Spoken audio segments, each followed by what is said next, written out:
Hi, Misha here, and this is Eclipse Day, post-Eclipse now, and, well, people asked, so we're going to review the Israeli IWI caramel chocolate gun thing. We'll see how it goes. 223 AR mags, you know the deal. You probably know this gun 10 times better than I do. Adjustable and adjustable. I do think the way they did the cheek grasp was pretty neat. And because J-Rose here, I put Meprolite M21 on it because it's an optic he enjoys. So we'll give our first impressions. Alright, first shots out of the Carmel.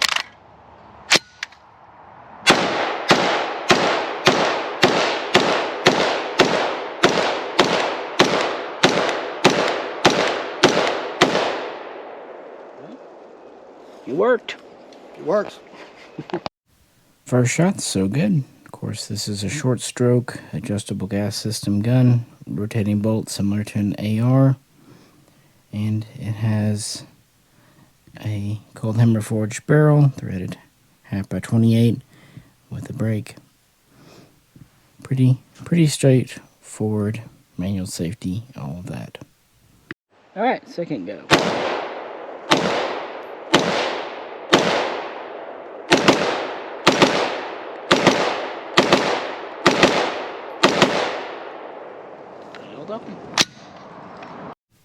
This is the point in the video where I might talk about history, but really there's not a need for the Carmel, and it's not really based on anything else. It is simply what it is. It's existed in one form or another for almost a decade, and it originally was created with some military contracts in mind, but at least as of early 2024, it hasn't really achieved any. It's gone through a couple of generations, couple of iterations, but last few years it's really just been focused on the U.S.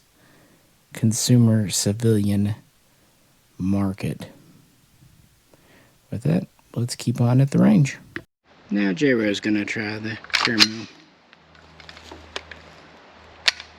Whoop. Might not have had that one seated all the way. Let's try that again.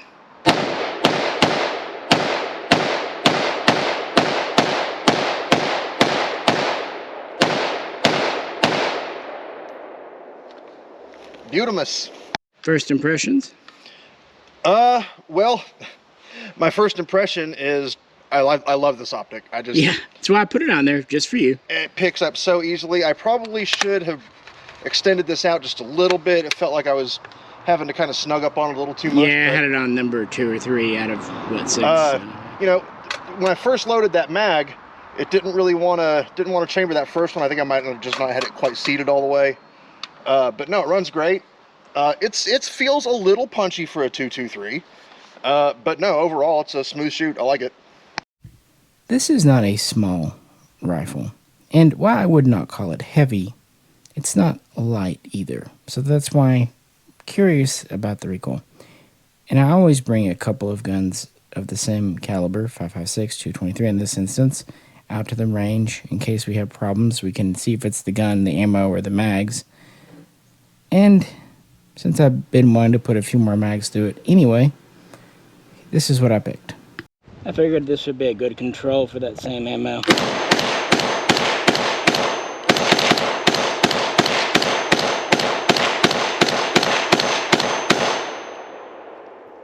Alrighty. It's good to me. Now we'll see what J-Ro thinks.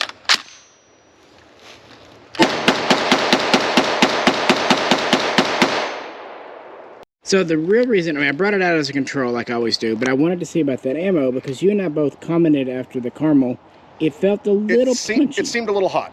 So now that's the same ammo in the Hellion 20-inch. What do you think? I still feel like it might have been a little hot. The ammo or the Carmel? No, the ammo in general. Okay. That still seemed a little punchier than the last couple times I shot a Hellion, but not by a whole lot. So yeah, the Hellion is based on, of course, on the VHS-2. This is the more recent 20-inch version. Yeah, I would say it has a little more felt recoil than when we shot it last time. So this ammo is probably true NATO spec, but I still feel like because the Carmel is heavier, a little more conventional, that it maybe has a little more pushback than maybe it ought to or whatnot. I suspect it's a gassing thing where they made it open enough that it would cycle any type of ammo, including some lower grade steel case. That's just my suspicion. But always good to have the Hellion out, and happy that the 20-inch continues to run. Jim Dandy. The mags I brought were just a collection. I think I grabbed 6 or 8, just kind of metal GI mags, random assortment. J-Ro again with the Carmel.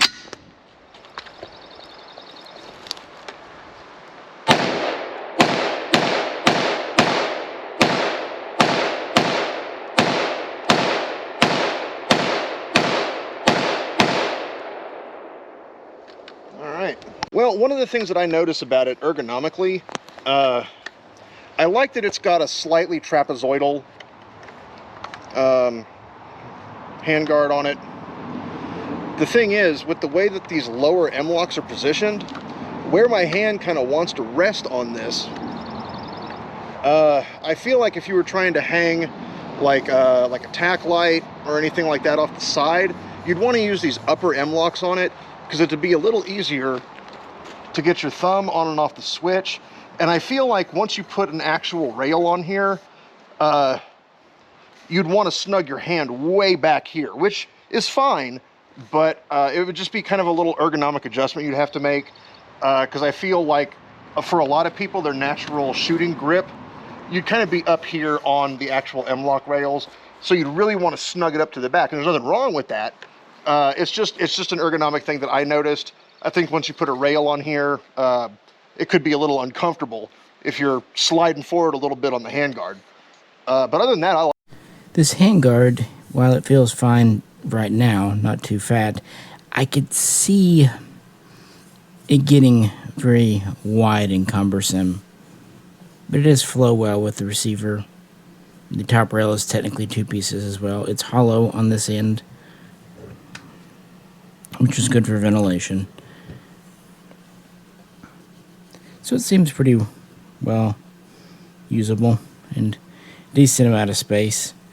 I will admit I'm a little surprised, since this is more of a US market targeted gun, that they didn't go ahead and extend it all the way out here, but I'm not complaining. I'm glad they didn't, because that would have made it probably extremely front heavy, especially again with accoutrement on the rail. So now, another question for J-Ro. So one thing we haven't really talked about, trigger. Oh, trigger's great. Yeah, I thought so too. I mean, there isn't, you know, I mean, it didn't stand out to me as awesome, but it also is not bad. It was quietly very nice. Yeah, you know, I mean, there's not a whole lot of slack in it, and it does have kind of a nice wall with a clean break, but it's not such a stiff wall that pulling straight through it is something that feels unnatural. I like it. Trigger's good. All right, my turn after a couple of mags. We're talking about the forearm, the M-lock. You know, this gun, in a lot of ways, actually reminds me of the original 805 Bren carbine, in that they're not light. They really aren't. But most of your weight is here in this area, which is not a bad balance point. The barrel's relatively thin. But if you go hanging a lot of stuff off here, I could see it becoming front heavy very easily, because this back here is almost all polymer and the stock is almost all polymer, so there's not much back here to balance the weight out. So I would just be careful about accessorizing this, for whatever that's worth. I did note that the safety, it's a 45-degree throw, and unlike a lot of other European gun type things, you can't put the safety on if the hammer is not cocked. It's not a good or bad thing, it's just a thing. The port door is very big, but kind of very plasticky. It's got a lot of give to it here. It's not a bad thing, again, just pointing it out. And the stock. I think it's a good idea, but I noticed something. The length, when I go to adjust it, it does that. Yep. It takes a minute, well, a second to actually lock in. I feel like a slightly stronger spring on this latch would be a positive, unless you want to do that. But I noticed the same thing. When I wanted to kind of snug it up a little bit, I had to finally adjust it rather than just kind of pull it out to where I want it. And it just seems like that spring is not pushing quite enough, because I thought maybe it was intentional at first, but I don't think so. So I would recommend a stronger spring. I do like the cheek riser, the squeeze thing. That's neat. This is a pretty stable stock, I'll give it that. One thing I noticed with mine, and this is, new, is this latch is really stiff. And now you can fold it just fine. It doesn't latch on the side, it just kind of stays friction closed. But when you go to deploy it, it doesn't fully pop in itself. So you had to kind of click it. Now, I did try slamming it and it does better, but even then, it's like I had to push it.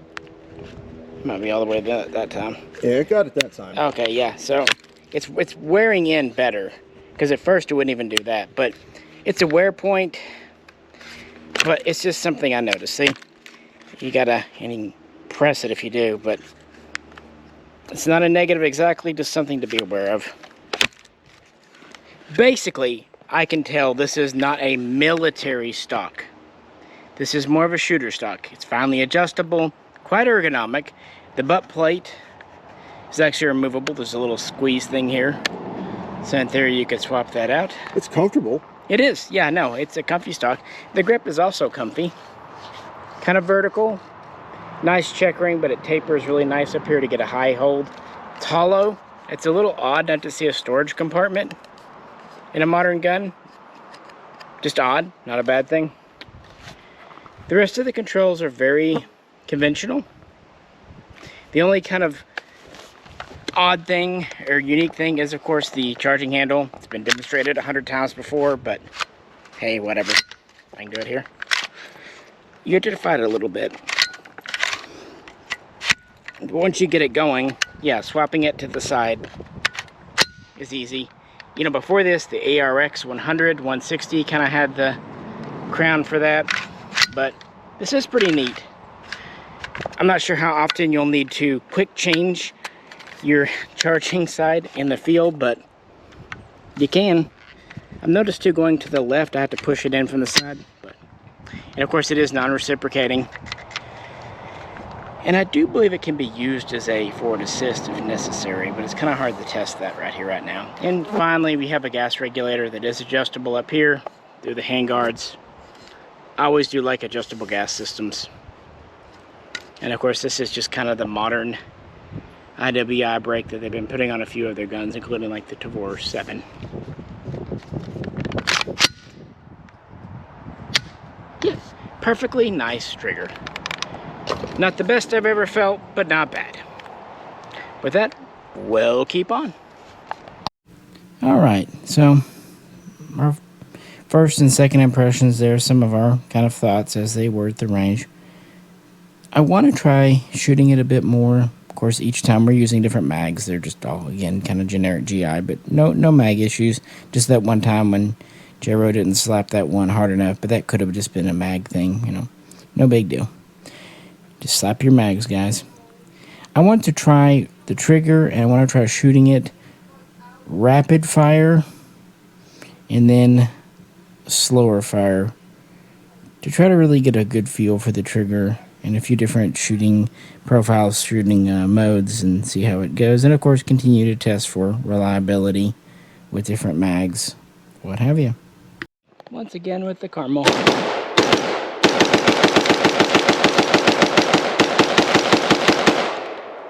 I will say it is stable.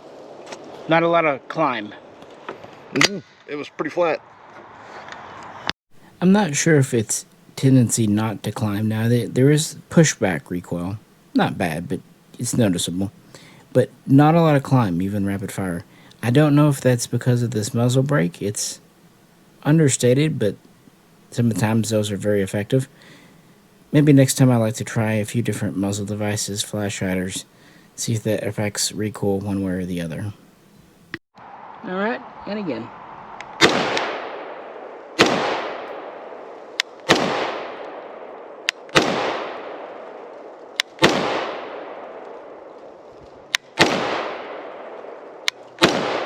definitely some let off.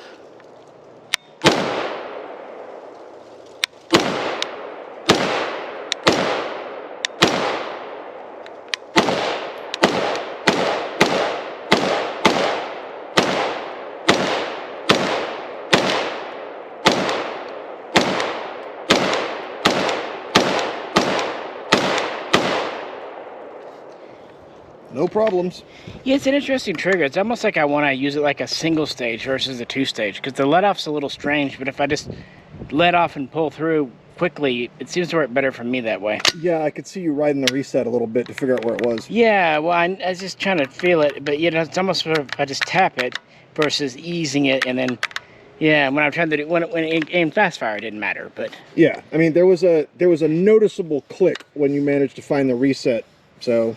Yeah, that's kind of why I was doing it, to demonstrate to folks, but yeah, it honestly seems to trigger a little bit better for fast fire. I don't know, slow fire was, I could definitely see getting used to it. It's not bad, it's just a little different. Alrighty, some final thoughts after spending a decent amount of time with it at the range. First off, 100% reliability, and really no overt complaints. Nothing that's just horribly wrong with it. But is it a military-grade gun? I would say in its current configuration, not quite. I know that IWI has still plans to try to market this to militaries, including pretty much in this configuration, give or take barrel length. There's a few things, though. One, the lack of iron sights. On a civilian gun, that's pretty common. But not having them on a military gun, if you just notice, most military guns have some type of backup iron sight. Also, this top rail is bolted to the receiver, which is part metal, part polymer. I could see that possibly, just possibly, giving issues to some military users.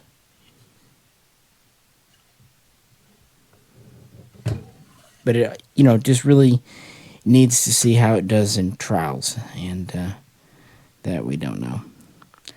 I think the stock, while it's very nice and fancy, I think if militaries were to use it, they would want some changes. I'm just not convinced on this latching mechanism on the other side, how well that would stand up to abuse, or if it might not wear in enough that it could actually pop, you know, be popped accidentally. Right now it's very stiff, but I'm not sure. Again, these are the reasons we have military trials and testing. And I would imagine a lot of militaries would want to go ahead and have something in this pistol grip, just so it's not just a hollow void. But in these pretty well standard AR grip. And I could see some military in Europe wanting them to change the safety arrangement where you can put it on safe with the bolt, or sitting with the hammer not cocked. So I could see where this would be a military gun, but it does kind of lead the question, why? Even though I think this gun shot well, and I have no complaints about it, really, it's entering an extremely crowded market. And for a military, they have so many options out there, from various AR-15s and close derivatives to things like the Bren 2, even the ARX 160, and of course offerings from IWI themselves, and on and on and on. I just don't know what this does for a military that other guns don't already do perfectly well. Even if it's a good gun, you just kind of gotta go, well, where does it fit in the grand scheme of things? And maybe I'm wrong. Maybe there's a niche for it. But, So what about on the U.S. civilian market, the commercial market? Therein again, I'm not sure what this does that other guns don't do. I know right now there's quite a bit of hype about this, and people are really excited, and that's fine. But new guns, the new wears off quite quickly, and then people usually go back to their AR-15s. And this could easily suffer from the not an AR when it comes to parts commonality. and just customization. And it's not inexpensive. This costs upwards of $2K quite easily. Over $1,500 at the very least. I've seen a lot of guns come and go that are short stroke, rotating bolt systems. They are mag fed, 223, 5.56. And is it durable? Is it dependable? We've already kind of established, and other reviewers have too, that it's reliable. But how will it hold up in 5-6 years? I mean, it's IWI, so you would want to say good, but it doesn't draw upon a military pedigree, a military track record to point to. That was one of the benefits of the 805 Bren or any of the bullpups from IWI. We had something to kind of point to. It doesn't really have that, and it doesn't have that military recognition. Is it in any video games? If so, honestly, that helps a gun. You can kind of judge it or not, but yeah, being in a game helps. One fun thing I thought was kind of odd. In the box, it comes with 2 QD sling swivel mounts. One for back here and one for where? I don't see another one. Maybe I'm just not feeling it. If it came with an M-lock adapter, that'd be fine. But I think it's kind of funny that the box has 2 sling swivels instead of just one. I think if they were going to do that, maybe give you a rail adapter. I don't know. But it's not that I want it to do poorly. I just don't know. I just don't know where this quite fits in for civilian versus anything else. And it is reasonably accurate, but we're not talking about a gun that's designed to be sub-MOA. Yes, it is reliable, but there are plenty of reliable guns, including lots of AR-15s. It's not caliber convertible. Yeah, I agree with you. That's mostly a gimmick, but it does sell guns sometimes. And it doesn't take standard AR parts, at least not all the way. That can ding a gun. It's not super heavy, but it's definitely not light either compared to a lot of other guns. For example, the Bren 2, it's heavier. I don't know. And even with IWI, I'm not really sure where it fits in because, to the company's credit, they have a quite extensive product line. In some ways, IWI is directly competing against itself. I just brought out a couple here. I could do more, but I'm tired. When it comes to the Galil Ace series, of course, this is a Gen 1. Yes, this is 7.62x39. Just pretend like it's a 223. And there are the Gen 2s. The Gen 2s have more AR features, including the handguard, the buttstock. And you know, lifting this and lifting this, the Ace does not feel heavier. And probably on paper it is a little heavier, but picking them up, in practical terms, they feel about the same. Both have adjustable collapsing stocks and foldable. This has a removable cheek piece. Yes, this has the riser. That is a better system. This has a rubber recoil pad. So the stock's a little better on the Carmel, but it doesn't feel quite as military tough as on the Ace. And this has a true machined receiver, polymer lower. This has, like I said, a polymer with some metal reinforcements and then a metal handguard. The Ace Gen 1 at least came with iron sights. This does not have any sights. Barrel profile is actually a little bit heavier on the Ace. Has the traditional muzzle brake, what have you. So with the Galil and the Galil Ace's military pedigree, it would be hard for me to recommend the Carmel over the Ace if you want a duty gun. And I've not found the triggers in the newer Aces bad at all. They call it a match trigger at that. And neither one is what you would consider AR parts compatible all the way. Of course, this is a long stroke piston with a 2-lug bolt. This is a short stroke with a 7-lug. But in practical terms, does it really make a difference? Oh, and I will say, you know, this does have an adjustable gas system, and this does not, so a little bit of a point there. I'll give it that. What about the Tavors. Of course, there are quite a few Tavors. You've got the original SAR based on the TAR-21. This is my X95 based on the Micro Tavor, and of course we have the Tavor 7, which is a 7.62 by 30, excuse me, by NATO version 308, which yes, we will be doing a video on. I've already got it. I just didn't have time at the Eclipse day. They're bullpups for better or ill, but they're also a proven design. This is a 3-lug rotating bolt, short stroke gas piston, so somewhat similar operating system, but of course non-adjustable gas, cold hammer forged barrel, about the same profile. I will say the Carmel probably gives you a little better accuracy, and definitely has a better trigger than the TAR-21, and I would say slightly better than the stock trigger in the X95, but not by a whole lot. I actually really like the X95's trigger. I like these, but some people don't like bullpups. So if you're not a bullpup fan, maybe you would go for the Carmel.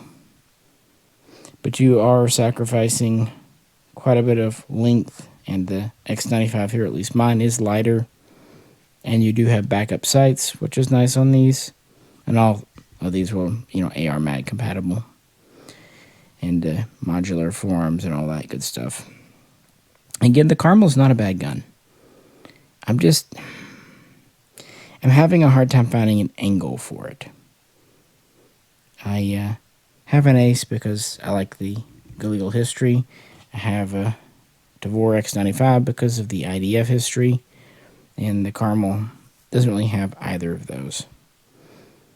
In some ways, it does remind me of the good old Armalite AR-18, AR-180, in that it's not a bad design, but no one really has adopted it, at least thus far.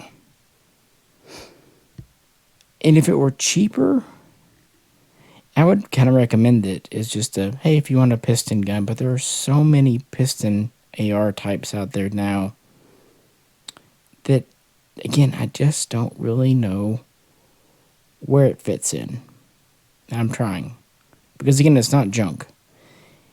It feels well made, although I have to admit the plastic that it's used with it, and this goes for a lot of IWI's plastic, it's fine. It holds up just Jim Dandy. But it doesn't have quite the same feel as, say, Steyr AUG or HK G36 MP5 plastic. It feels a little chintzier, even though it's really not. Hard to explain. Nice cold hammer forged barrels, like I said, 1-in-7 twist. For all of these, well, the Ace, if it was in 5.56, would. But I don't know. But I'm glad we did it. It was an interesting gun to shoot, a lot of fun, no troubles, nice day, good holiday with friends, fun Eclipse. So no complaints there. I wish I could find more to say about it, one way or the other. But it was boringly reliable. But it has a pretty uninspired history. But that happens to a lot of guns. A lot of guns are actually decent designs and good ideas that just don't take off for other reasons. And maybe I will be wrong. Maybe some major military will adopt it. But as it is, I think it'll just be one of those quirky guns that people will look back on in 10, 20 years. Kind of like the Australian Leader, the L2. Remember that? Yeah, there's just sometimes guns like that aren't bad, but just don't quite launch, and I'm just not quite sure where this goes. But, that's just my opinion, and you've heard Jaro's, so we'd love to hear yours in the comments below. Let us know. And if you could, please do like, share, subscribe. You know the drill.